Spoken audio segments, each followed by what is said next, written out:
Members of Congress, I have the high privilege and distinct honor to present to you the President of the United States.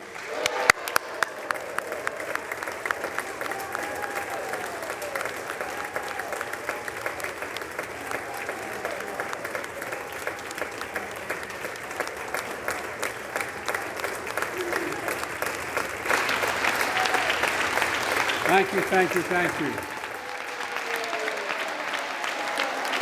Good to be back.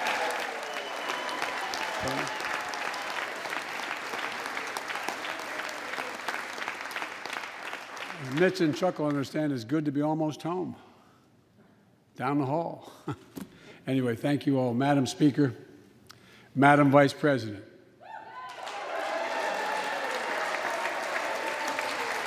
No president has ever said those words from this podium. No president has ever said those words, and it's about time.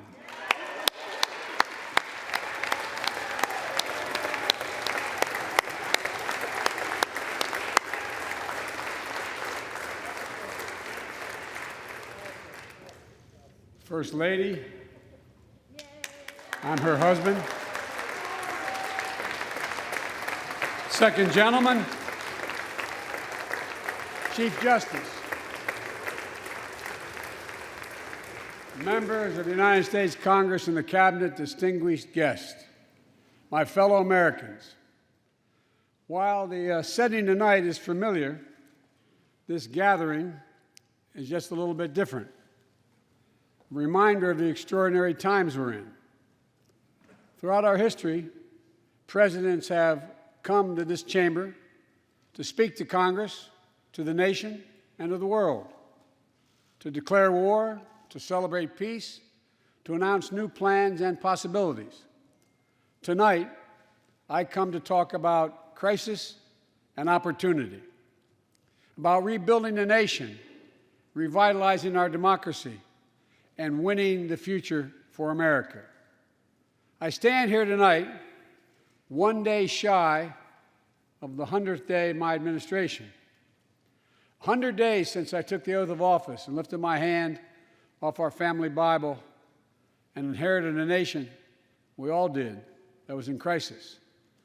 The worst pandemic in a century, the worst economic crisis since the Great Depression, the worst attack on our democracy since the Civil War. Now, after just 100 days, I can report to the nation, America is on the move again.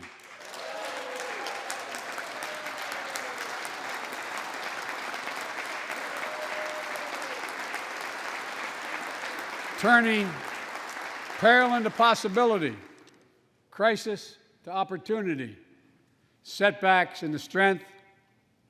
We all know life can knock us down, but in America, we never, ever, ever stay down.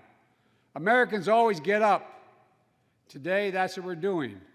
America's rising anew, choosing hope over fear, truth over lies, and light over darkness. After 100 days of rescue and renewal, America's ready for a takeoff, in my view. We're working again, dreaming again, discovering again, and leading the world again. We have shown each other and the world that there's no quit in America, none. 100 days ago, America's house was on fire. We had to act. And thanks to the extraordinary leadership of Speaker Pelosi, Majority Leader Schumer, and the overwhelming support of the American people, Democrats, Independents, and Republicans, we did act. Together, we passed the American Rescue Plan, one of the most consequential rescue packages in American history. We're already seeing the results.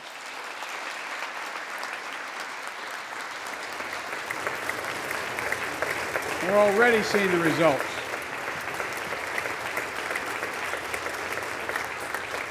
After I promised we'd get 100 million COVID-19 vaccine shots into people's arms in 100 days, We will have provided over 220 million COVID shots in those 100 days. Thanks to all the help of all of you. We're marshaling, with your help, everyone's help, we're marshaling every federal resource. We've gotten vaccines to nearly 40,000 pharmacies and over 700 community health centers where the poorest of the poor can be reached. We're setting up community vaccination sites, developing mobile units to get to hard-to-reach communities. Today, 90% of Americans now live within 5 miles of a vaccination site. Everyone over the age of 16, everyone is now eligible to get vaccinated right now, right away. Go get vaccinated, America. Go and get the vaccination. They're available. You're eligible now.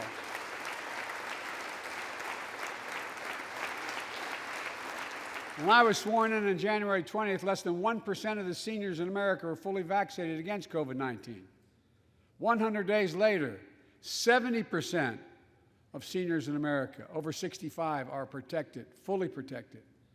Senior deaths from COVID-19 are down 80% since January, down 80% because of all of you. And more than half of all the adults in America have gotten at least one shot. A mass vaccination center in Glendale, Arizona, I asked the nurse, I said, "What's it like?" She looked at me and she said, "It's like every shot is giving a dose of hope," was her phrase, a dose of hope.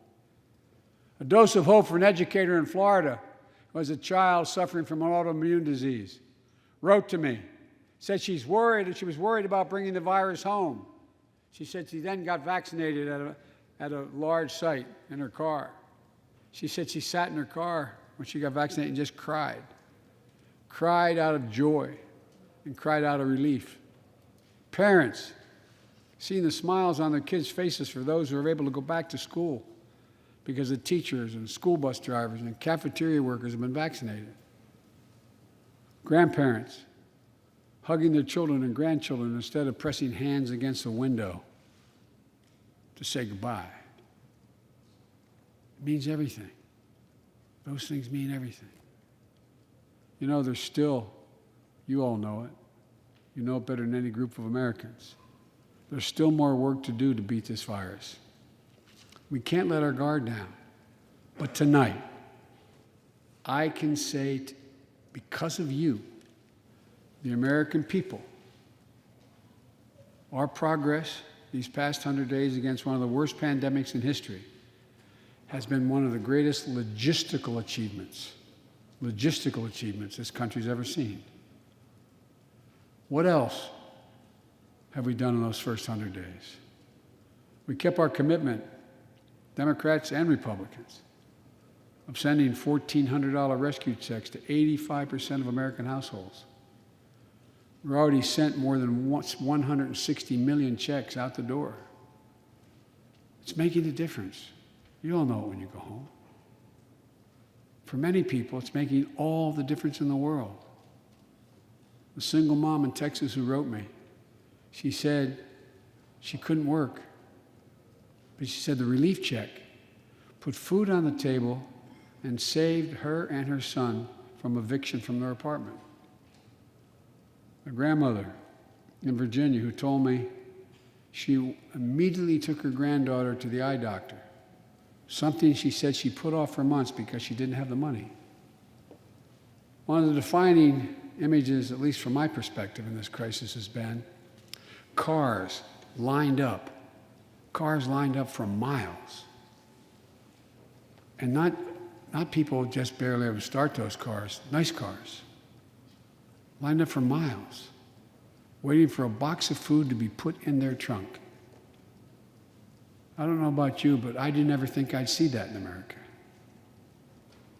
And all of this is through no fault of their own. No fault of their own, these people are in this position. That's why the rescue plan is delivering food and nutrition assistance to millions of Americans facing hunger. And hunger is down sharply already. We're also providing rental assistance. You all know this, but the American people, I want to make sure they understand. Keeping people from being evicted from their homes. Providing loans to small businesses that reopen and keep their employees on the job. During these 100 days, an additional 800,000 Americans enrolled in the Affordable Care Act when I established a special sign-up period to do that. 800,000 in that period. We're making one of the largest one-time ever investments, ever, in improving health care for veterans. Critical investments to address the opioid crisis. And maybe most importantly, thanks to the American Rescue Plan, we're on track to cut child poverty in America in half this year.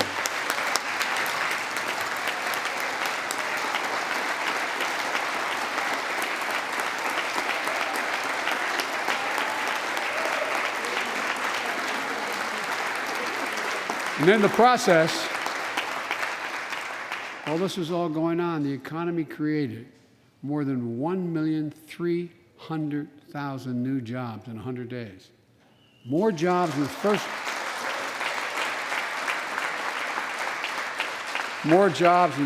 100 days than any president on record.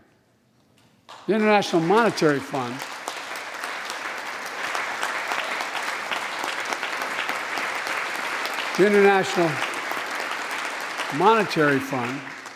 is now estimating our economy will grow at a rate of more than 6% this year. That will be the fastest pace of economic growth in this country in nearly 4 decades. America's moving forward, but we can't stop now. We're in competition with China and other countries to win the 21st century. We're at a great inflection point in history. We have to do more than just build back better. We have to build back better. We have to compete more strenuously than we have. Throughout our history, if you think about it, public investment in infrastructure has literally transformed America, our attitudes as well as our opportunities. The Transcontinental Railroad, the interstate highways, united 2 oceans and brought a totally new age of progress to the United States of America. Universal public schools and college aid opened wide the doors of opportunity. Scientific breakthroughs took us to the moon. Now we're on Mars. Discovering vaccines gave us the internet, and so much more. These are investments we made together as one country, and investments that only the government was in a position to make. Time and again, they propel us into the future. That's why I proposed the American Jobs Plan, a once-in-a-generation investment in America itself. This is the largest jobs plan since World War II. It creates jobs to upgrade our transportation infrastructure, jobs modernizing our roads, bridges, highways, jobs building ports and airports, rail corridors, transit lines. It's clean water. And today, up to 10 million homes in America and more than 400,000 schools and child care centers have pipes with lead in them, including drinking water. A clear and present danger to our children's health. American Jobs Plan creates jobs replacing 100% of the nation's lead pipes and service lines, so every American can drink clean water.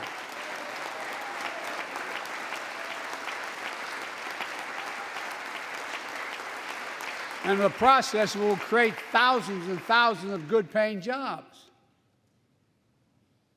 It creates jobs connecting every American with high-speed internet, including 35% of the rural America that still doesn't have it.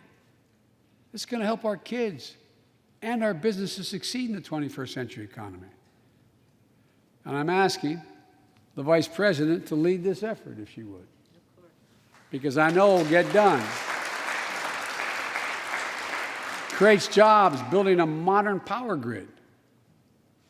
Our grids are vulnerable to storms, hacks, catastrophic failures with tragic results, as we saw in Texas and elsewhere during the winter storms.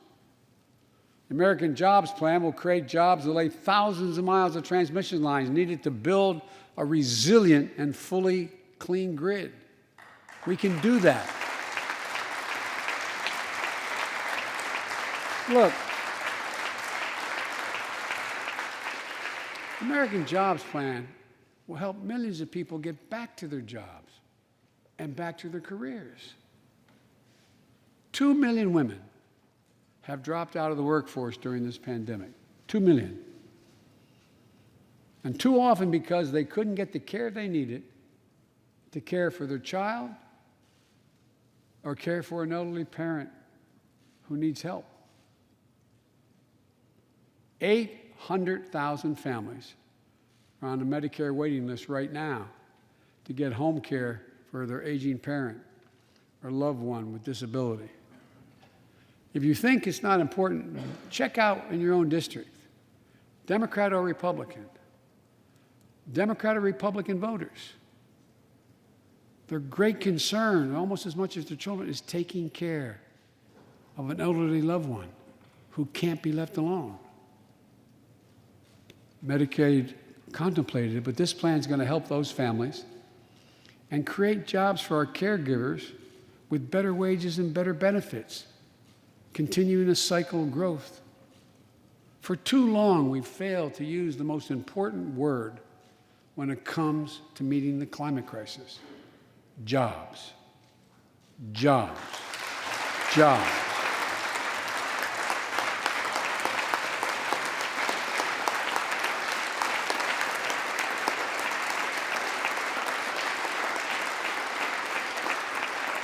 For me, when I think climate change, I think jobs.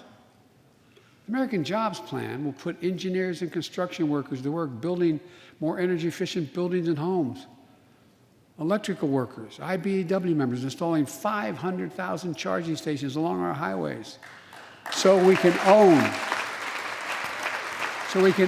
the electric car market. Farmers planting cover crops so they can reduce the carbon dioxide in the air and get paid for doing it. Look, think about it. There is simply no reason why the blades for wind turbines can't be built in Pittsburgh instead of Beijing. No reason. None. No reason. So, folks, there's no reason why American workers can't lead the world in the production of electric vehicles and batteries. I mean, there is no reason. We have the capacity. We're the brightest, best-trained people in the world. The American Jobs Plan is going to create millions of good-paying jobs Americans can raise a family on. As my dad would then say, with a little breathing room. And all the investments in the American Job Plan will be guided by one principle: buy American. Buy American. And I might note parenthetically, that does not violate any trade agreement. It's been the law since the 30s. Buy American. American tax dollars are going to be used to buy American products made in America to create American jobs. That's the way it's supposed to be, and it will be in this administration.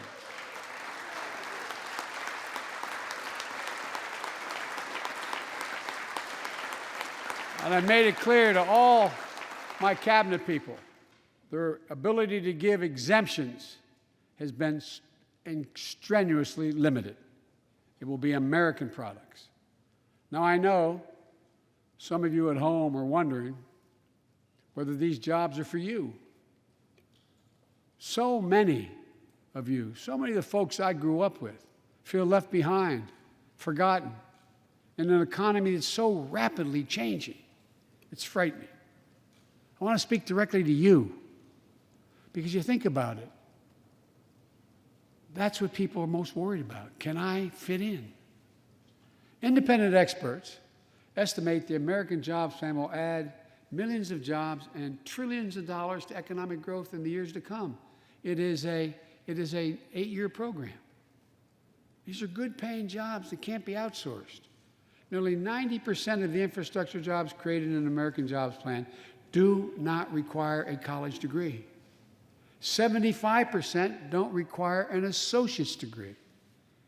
The American Jobs Plan is a blue-collar blueprint to build America. That's what it is.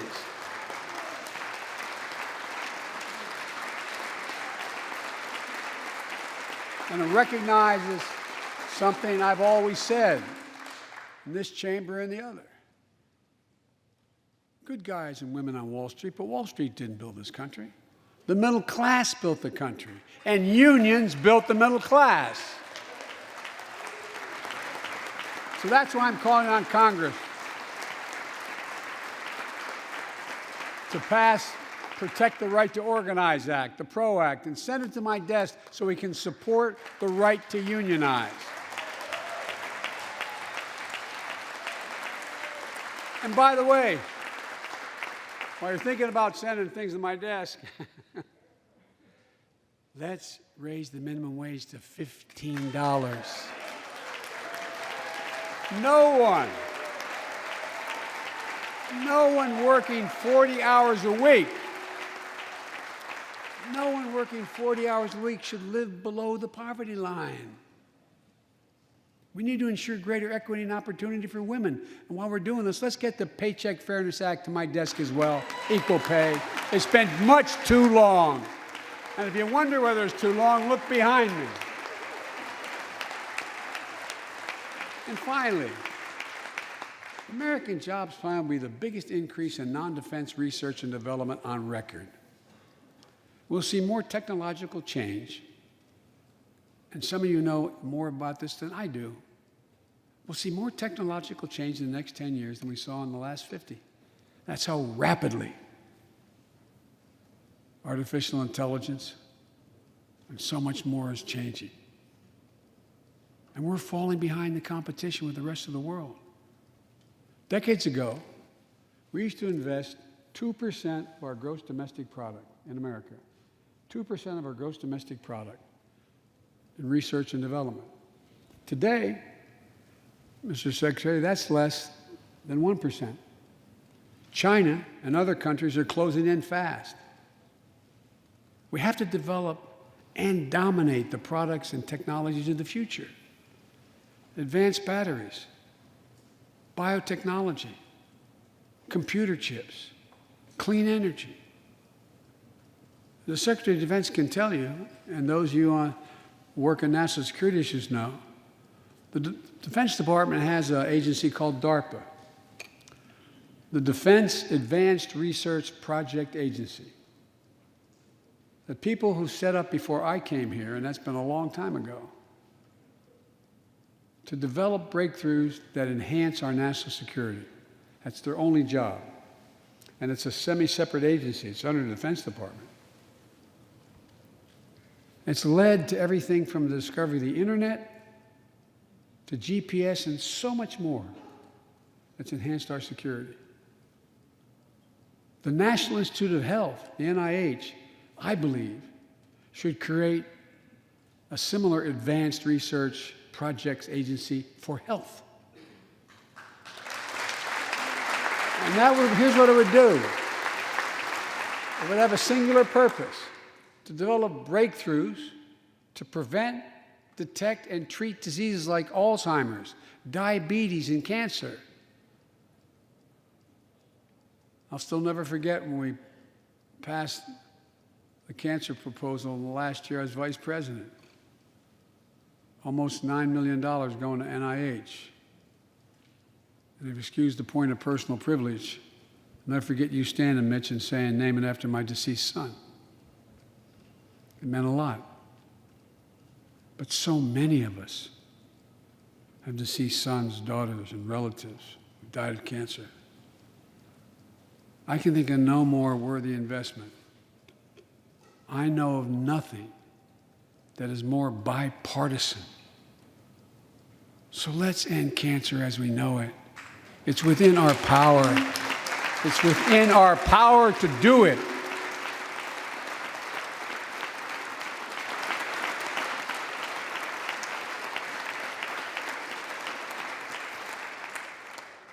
Investments in jobs and infrastructure like the ones we're talking about have often had bipartisan support in the past. Vice President Harris and I met regularly in the Oval Office with Democrats and Republicans and discussed the jobs plan. And I applaud a group of Republican senators who just put forward their own proposal. So let's get to work. I wanted to lay out before the Congress my plan before we got into the deep discussions. I'd like to meet with those who have ideas that are different, they think are better. I welcome those ideas. But the rest of the world is not waiting for us. I just want to be clear. From my perspective, doing nothing is not an option.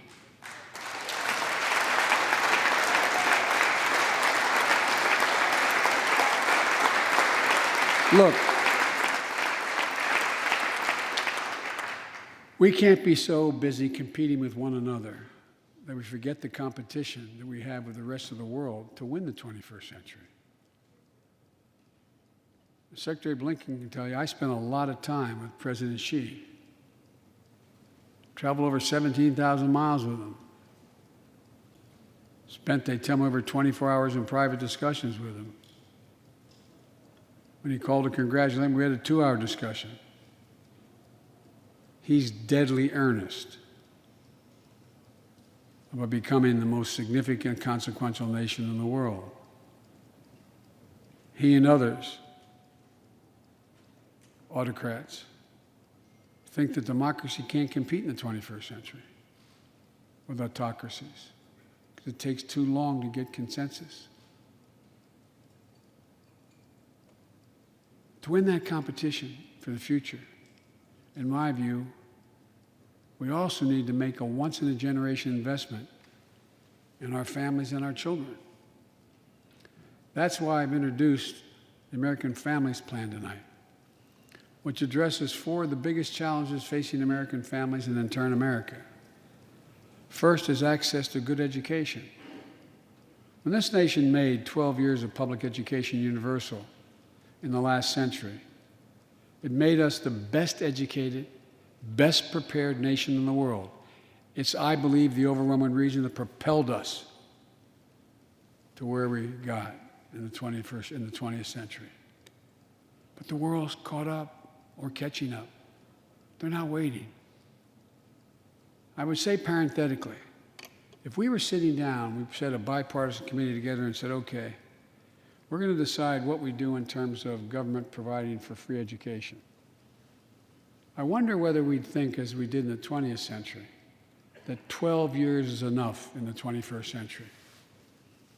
I doubt it. 12 years is no longer enough today to compete with the rest of the world in the 21st century. That's why my American Families Plan guarantees 4 additional years of public education for every person in America, starting as early as we can. The great universities in this country have conducted studies of the last 10 years.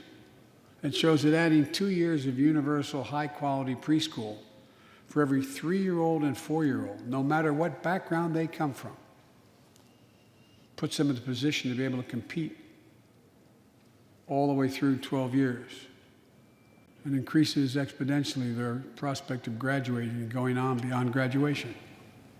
The research shows when a young child goes to school, not daycare, they're far more likely to graduate from high school and go to college or something after high school.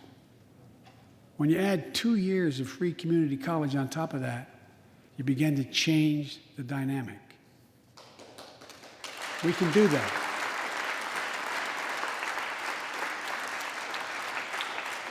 And we'll increase Pell Grants and invest in historical black colleges and universities, tribal colleges, minority-serving institutions. The reason is they don't have the endowments. But their students are just as capable of learning about cybersecurity, just as capable of learning about metallurgy, all the things that are going on that provide those jobs of the future. Jill is a community college professor who teaches today as First Lady. She's long said,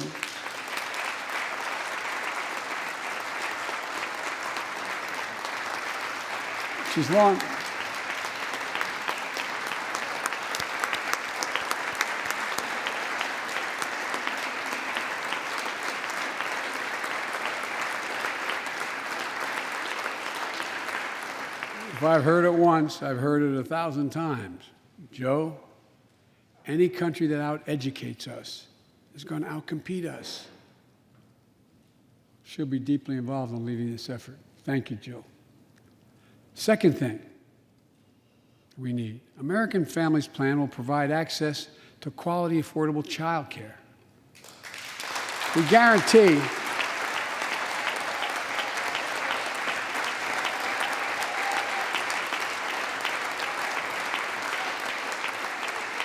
when I'm proposing the legislation, we guarantee that low and middle income families will pay no more than 7% of their income for high-quality care for children up to the age of 5. The most hard-pressed working families won't have to spend a dime. Third, the American Families Plan will finally provide up to 12 weeks of paid leave and medical leave, family medical leave. We're one of the few industrial countries in the world. No one should have to choose between a job and a paycheck, or taking care of themselves and their loved ones, or parent, or spouse, or child. And fourth, the American Family Plan puts directly into the pockets of millions of Americans.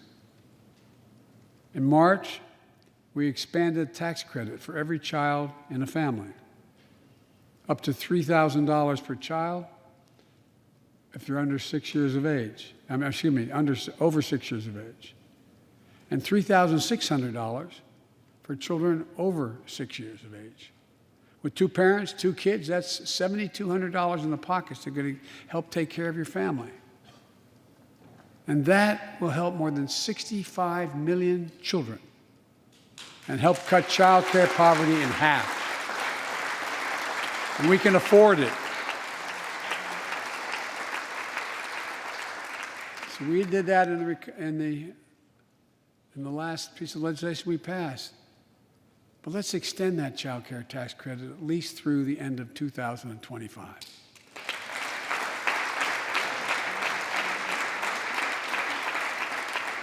The American Rescue Plan lowered health care premiums for 9 million Americans who buy their coverage under the Affordable Care Act. I know that's really popular this side of the aisle.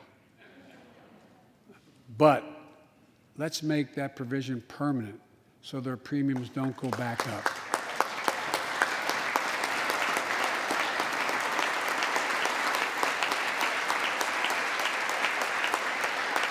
In addition to my family's plan, I'm going to work with Congress to address this year other critical priorities for American families.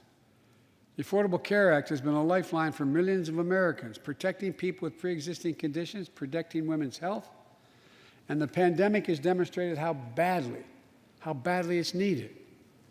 Let's lower deductibles for working families on the Affordable Care Act. And let's lower prescription drug costs. We know how to do this.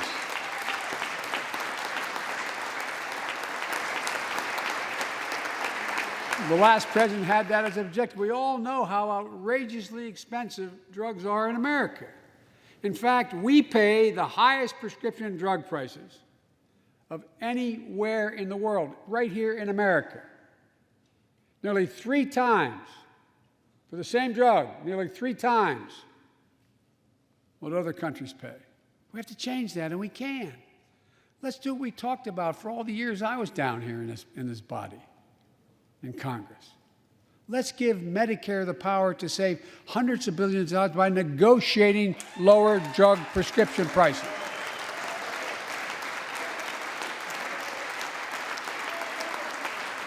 And by the way, it won't just help people on Medicare. lower prescription drug costs for everyone. And the money we save, which is billions of dollars, can go to strengthen the Affordable Care Act and expand Medicare coverage benefits without costing taxpayers an additional penny. It's within our power to do it. Let's do it now.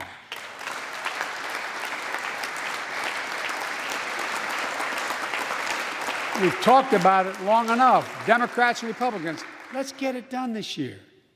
This is all about a simple premise. Health care should be a right, not a privilege in America.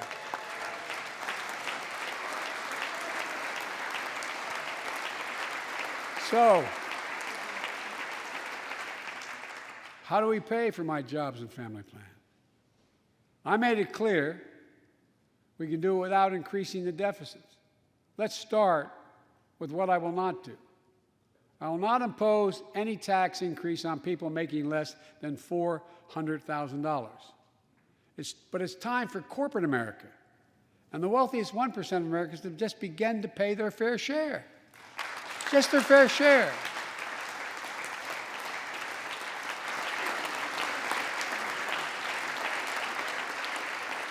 Sometimes I have arguments with my friends in the Democratic Party.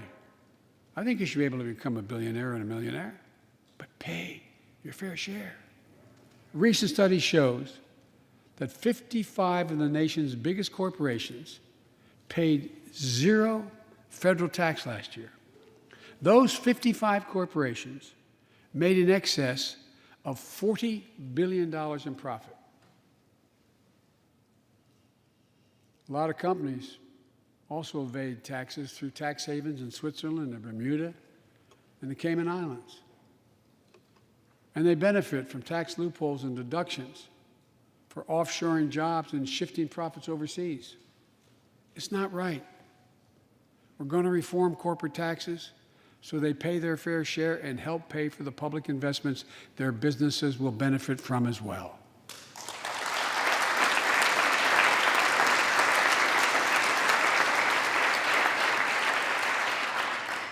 We're going to reward work, not just wealth. We take the top tax bracket for the wealthiest 1% of Americans, those making over $400,000 or more, back up to where it was when George W. Bush was president, when he started, 39.6%. That's where it was when George W. was president. We're going to get rid of the loopholes, allow Americans to make more than $1 million a year and pay a lower tax rate on their capital gains than Americans who receive a paycheck. We're only going to affect 0.3% of all Americans by that action, 0.3%. And the IRS is going to crack down on millionaires and billionaires who cheat on their taxes. It's estimated to be billions of dollars by think tanks that are left, right, and center. I'm not looking to punish anybody. But I will not add a tax burden, additional tax burden to the middle class in this country. They're already paying enough. I believe what I propose is fair, fiscally responsible, and it raises revenue to pay for the plans I propose and will create millions of jobs that will grow the economy and enhance our financial standing in the country. When you hear someone say, they don't want to raise taxes on the wealthiest 1% or corporate America, ask them, whose taxes you want to raise? Instead, whose are going to cut? Look, the big tax cut of 2017. Remember, it was supposed to pay for itself. That was how it was sold. And generate vast economic growth. Instead, it added $2 trillion to the deficit. It was a huge windfall for corporate America and those at the very top. Instead of using the tax saving to raise wages and invest in research and development, it poured billions of dollars into the pockets of CEOs. In fact, the pay gap between CEOs and their workers is now among the largest in history. According to one study, CEOs make 320 times what the average worker in their corporation makes. It used to be below 100. the pandemic has only made things worse. 20 million Americans lost their job in the pandemic, working and middle-class Americans. At the same time, roughly 650 billionaires in America saw their net worth increase by more than $1 trillion in the same exact period. Let me say it again. 650 people increased their wealth by more than $1 trillion during this pandemic. And they're now worth more than $4 trillion. My fellow Americans, trickle down. Trickle down economics has never worked. And it's time to grow the economy from the bottom and the middle out.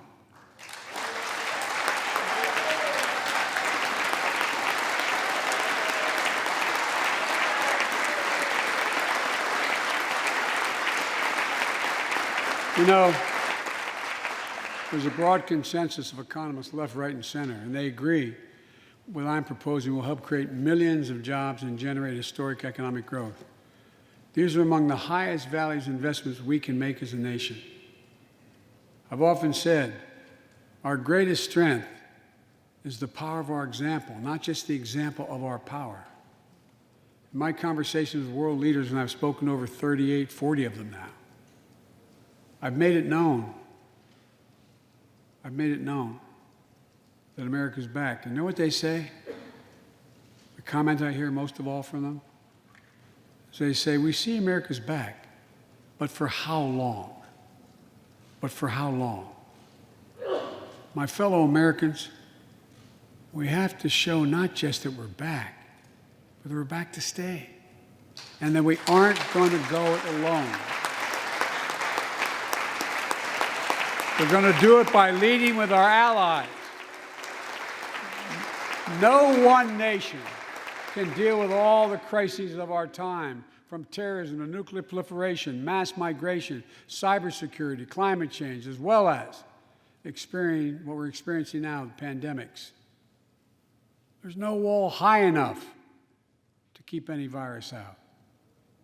And our own vaccine supply, as it grows to meet our needs, and we're meeting them, will become an arsenal for vaccines for other countries, just as America was an arsenal for democracy for the world, and in consequence influence the world. But every American will have access before that occurs. Every American will have access to be fully covered by COVID-19 from the vaccines we have. Look, the climate crisis is not our fight alone, it's a global fight. The United States accounts, as all of you know, less than 15% of carbon emissions. The rest of the world accounts for 85%. That's why I kept my commitment to rejoin the Paris Accord, because if we do everything perfectly, it's not going to ultimately matter. I kept my commitment to convene a climate summit right here in America with all the major economies of the world: China, Russia, India, European Union. And I said I'd do it in my first 100 days. I want to be very blunt about it. My attempt was to make sure that the world could see there was a consensus, that we are at an inflection point in history. The consensus is if we act to save the planet, we can create millions of jobs and economic growth and opportunity and raise the standard of living of almost everyone around the world. If you watched any of it and you were all busy, I'm sure you didn't have much time. That's what virtually every nation said, even the ones that aren't doing their fair share. The investments I proposed tonight also advance the foreign policy, in my view, that benefits the middle class. That means making sure every nation plays by the same rules in the global economy, including China. In my discussion with President Xi, I told him, we welcome the competition. We're not looking for conflict. But I made absolutely clear that we will defend America's interest across the board. America will stand up to unfair trade practices that undercut American workers and American industries, like subsidies from state to state-owned operations and enterprises, and the theft of American technology and intellectual property. I also told President Xi that we'll maintain a strong military presence in the Indo-Pacific, just as we do with NATO and Europe, not to start a conflict, but to prevent one.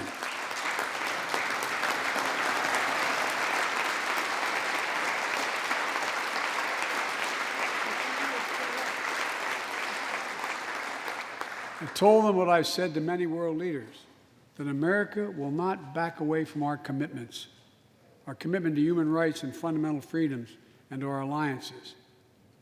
And I pointed out to him, no responsible American president could remain silent when basic human rights are being so blatantly violated. An American president has to represent the essence of what our country stands for. America is an idea, the most unique idea in history. We are created, all of us, equal. It's who we are. And we cannot walk away from that principle and, in fact, say we're dealing with the American idea. With regard to Russia, I know it concerns some of you, but I made very clear to Putin that we're not going to seek escalation, but their actions will have consequences if they turn out to be true, and they turned out to be true. So I responded directly and proportionately to Russia's interference in our elections and the cyber attacks on our government and our business. They did both of these things, and I told them we would respond, and we have. But we can also cooperate when it's our mutual interest. We did it when we extended the New START Treaty on nuclear arms, and we're working to do it on climate change. But he understands we will respond. On Iran and North Korea, nuclear programs that present serious threats to American security and the security of the world. We're going to be working closely with our allies to address the threats posed by both of these countries through diplomacy as well as stern deterrence. And American leadership means ending the forever war in Afghanistan. We have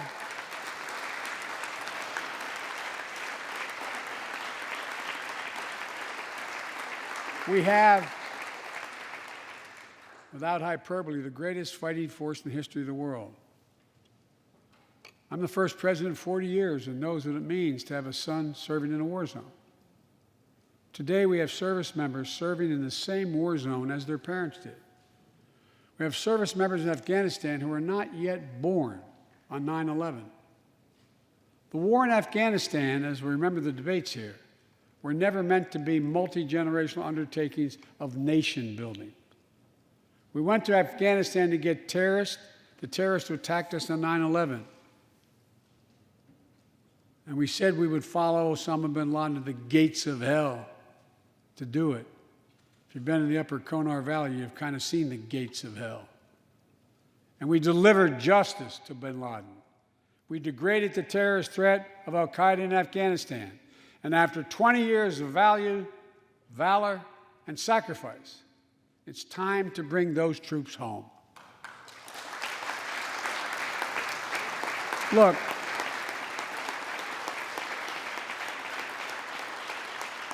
even as we do, we'll maintain over-the-horizon capacity to suppress future threats to the homeland. And make no mistake, in 20 years, terrorism has metastasized. The threat has evolved way beyond Afghanistan. Those of you in the intelligence committees, the foreign relations committee, defense committees, you know well, we have to remain vigilant against the threats to the United States wherever they come from.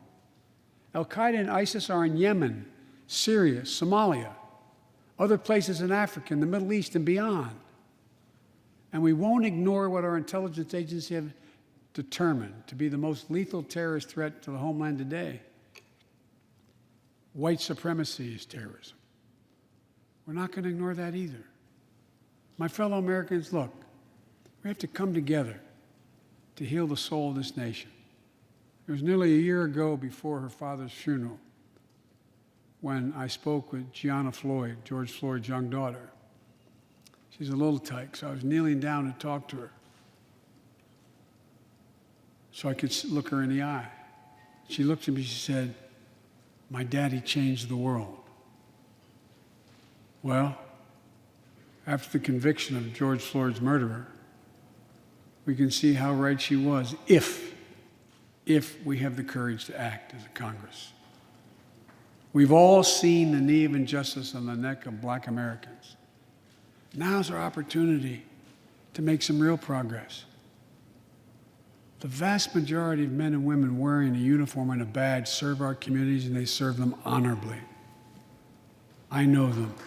I know they want.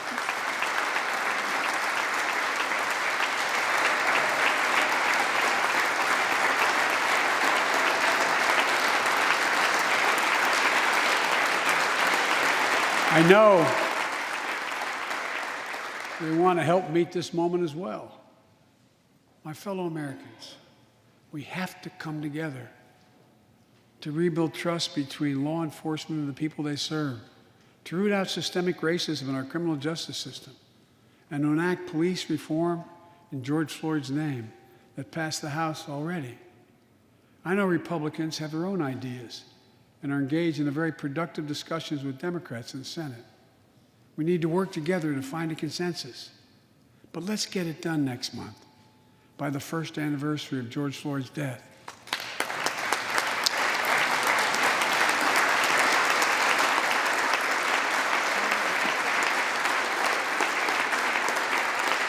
The country supports this reform, and Congress should act. We have a giant opportunity to bend the arc of the moral universe toward justice, real justice. And with the plans outlined tonight, we have a real chance to root out systemic racism that plagues America and American lives in other ways. A chance to deliver real equity, good jobs, good schools, affordable housing, clean air, clean water, being able to generate wealth and pass it down through generations because you have access to purchase a house. Real opportunities in the lives of more Americans, Black, white, Latino, Asian Americans, Native Americans. Look, I also want to thank the United States Senate for voting 94-1 to pass the COVID-19 Hate Crimes Act to protect Asian American and Pacific Islanders. You acted decisively. You can see on television the viciousness of the hate crimes we've seen over this past year and for too long. I urge the House to do the same and send that legislation to my desk, which I will gladly, anxiously sign. I also hope Congress will get to my desk the Equality Act to protect LGBTQ Americans. To all transgender Americans watching at home, especially young people, you're so brave. I want you to know your president has your back. Another thing, let's authorize the Violence Against Women Act, which has been law for 27 years.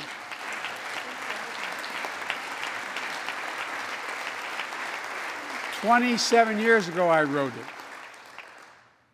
It'll close the act that has to be authorized now, will close the boyfriend loophole to keep guns out of the hands of abusers. The court order said this is an abuser. You can't own a gun. It's to close that loophole that existed. You know, it's estimated that 50 women are shot and killed by an intimate partner every month in America. 50 a month. Let's pass it and save some lives.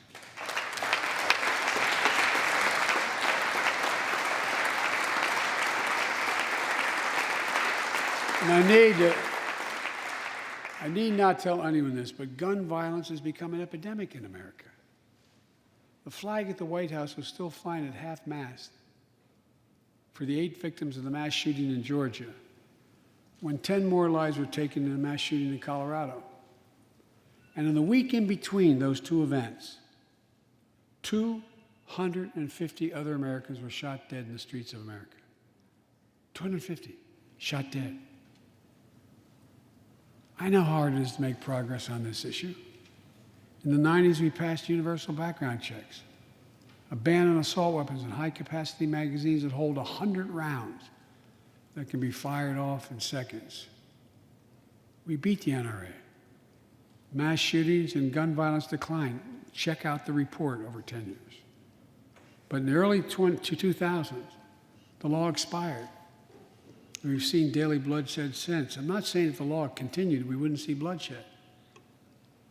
More than 2 weeks ago in the Rose Garden, surrounded by some of the bravest people I know, the survivors and families who lost loved ones to gun violence, I laid out several of the Department of Justice actions that are being taken to impact on this epidemic. One of them is banning so-called ghost guns.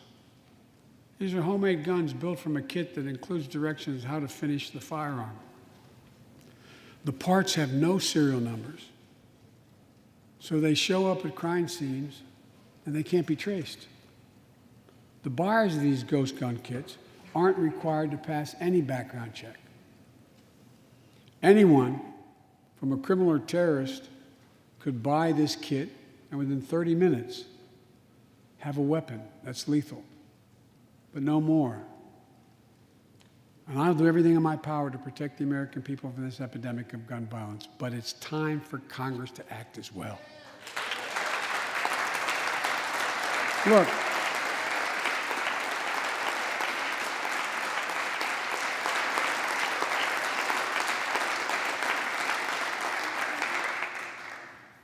I don't want to become confrontational, but we need more Senate Republicans to join the overwhelming majority of Democratic colleagues and close the loopholes required in background check purchases of guns. We need a ban on assault weapons and high-capacity magazines. And don't tell me it can't be done. We did it before and it worked. Talk to most responsible gun owners and hunters. They'll tell you there's no possible justification for having 100 rounds in a weapon. What do you think, deer are wearing Kevlar vests? I mean, they'll tell you that there are too many people today who are able to buy a gun but shouldn't be able to buy a gun. These kinds of reasonable reforms have overwhelming support from the American people, including many gun owners. The country supports reform, and Congress should act. This shouldn't be a red or blue issue. And no amendment to the Constitution is absolute. You can't yell fire in a crowded theater.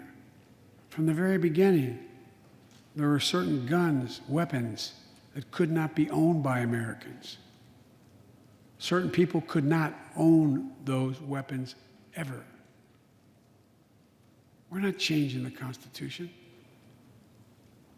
We're being reasonable. I think this is not a Democrat or Republican issue. I think it's an American issue. And here's what else we can do. Immigration has always been essential to America. Let's end our exhausting war over immigration. For more than 30 years, politicians have talked about immigration reform, and we've done nothing about it. It's time to fix it. On day one of my presidency, I kept my commitment and sent a comprehensive immigration bill to the United States Congress. If you believe we need to secure the border, pass it because it has a lot of money for high-tech border security. If you believe in a pathway to citizenship, pass it.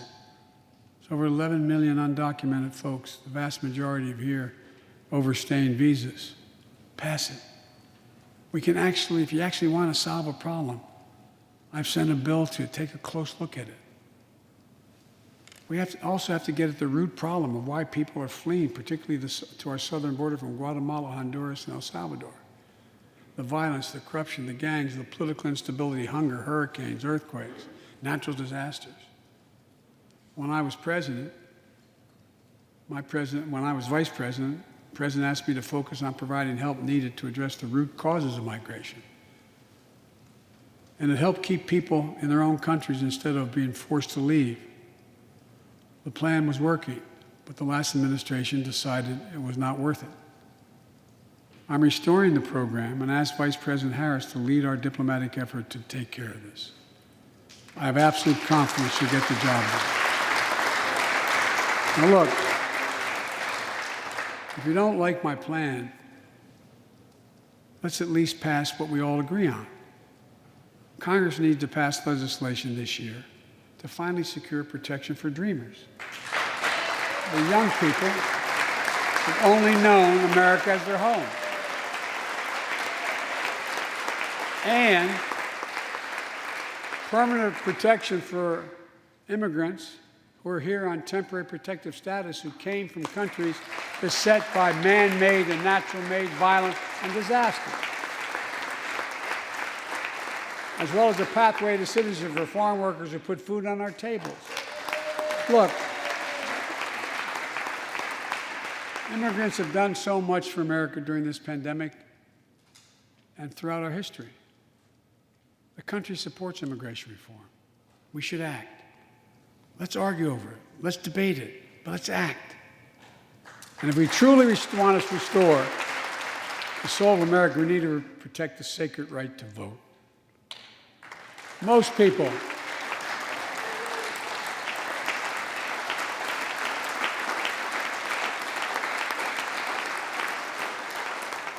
more people voted in the last presidential election than any time in American history, in the middle of the worst pandemic ever. It should be celebrated. Instead, it's being attacked.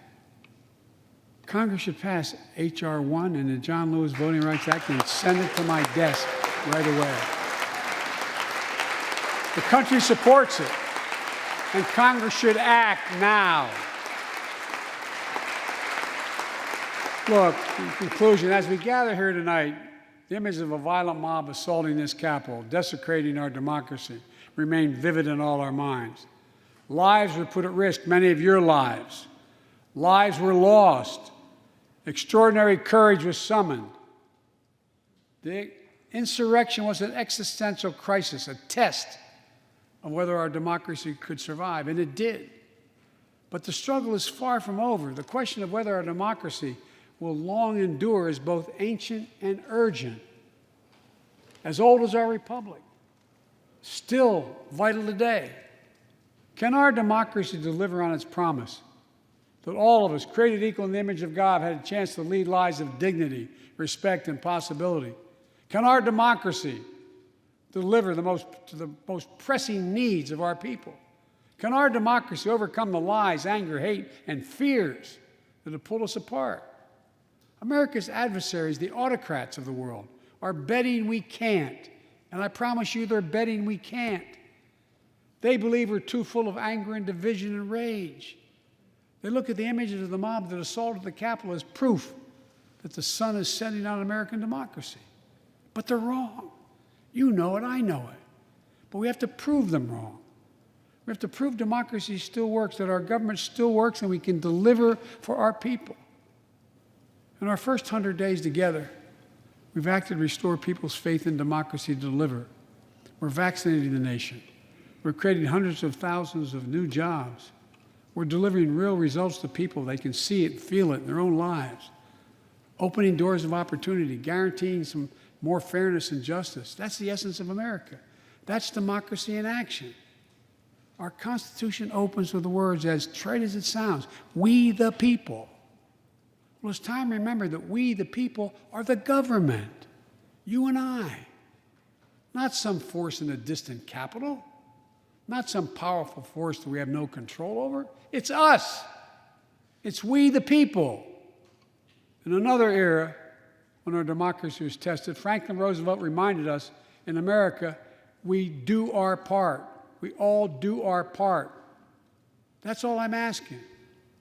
That we do our part, all of us. And if we do that, we will meet the center challenge of the age by proving that democracy is durable and strong. Autocrats will not win the future. We will. America will. And the future belongs to America. As I stand here tonight before you in a new and vital hour of life and democracy of our nation, and I can say with absolute confidence, I have never been more confident or optimistic about America. Not because I'm president, because of what's happening with the American people. We've stared into the abyss of insurrection and autocracy, pandemic and pain, and we, the people, did not flinch. At the very moment our adversaries were certain we'd pull apart and fail, we came together, we united. With light and hope, we summoned a new strength, new resolve to position us to win the competition of the 21st century. On our way to a union more perfect, more prosperous, and more just, as one people, one nation, and one America. Folks, as I told every world leader I've ever met with over the years, it's never, ever, ever been a good bet to bet against America, and it still isn't. We're the United States of America. There is not a single thing, nothing beyond our capacity. We can do whatever we set our minds to if we do it together. So let's begin to get together. God bless you all, and may God protect our troops. Thank you for your patience.